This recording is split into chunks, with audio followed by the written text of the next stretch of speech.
January 20th, 1993.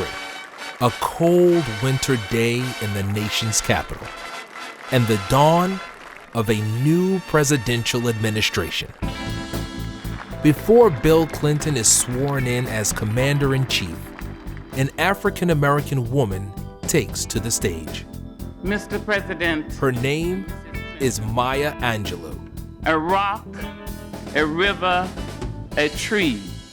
This is the first time in more than 30 years that a poet has performed at an inauguration, and the event introduces her poetry to a whole new generation.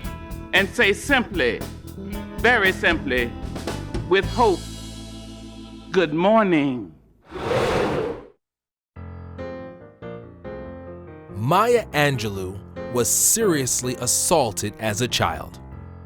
She responded by not talking at all between the ages of 8 and 13. During her 5 years of silence, she discovered a love of books and developed great powers of observation.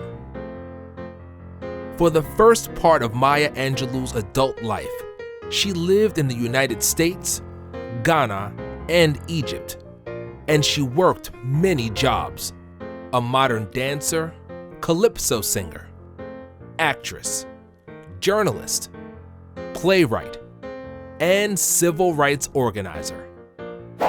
She moved to New York City in 1959, where she met Martin Luther King Jr., and he inspired her to set up fundraisers and organize events for the Southern Christian Leadership Conference. She also became friends with controversial activist Malcolm X, and she helped him fight for the rights of African Americans in the United States. After the assassinations of both Martin Luther King Jr. and Malcolm X, Maya Angelou returned to her first love of writing. I Know Why the Caged Bird Sings is her most famous work. This first autobiography brought her international attention and fame. In the 1970s, she became the first African-American woman to write a produced screenplay. She composed film scores, was nominated for a Tony Award, and wrote short stories, TV scripts, plays, poetry, and documentaries.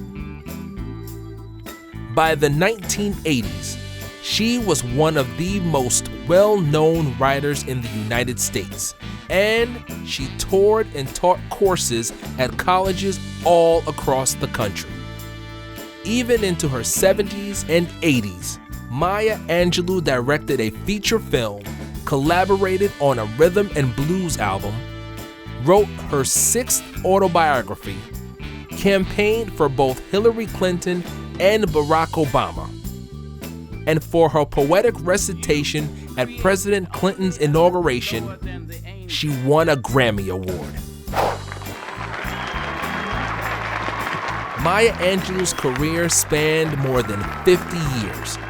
She was involved in some of the most noteworthy events in modern history, and she used her voice to change the way society views African Americans and women.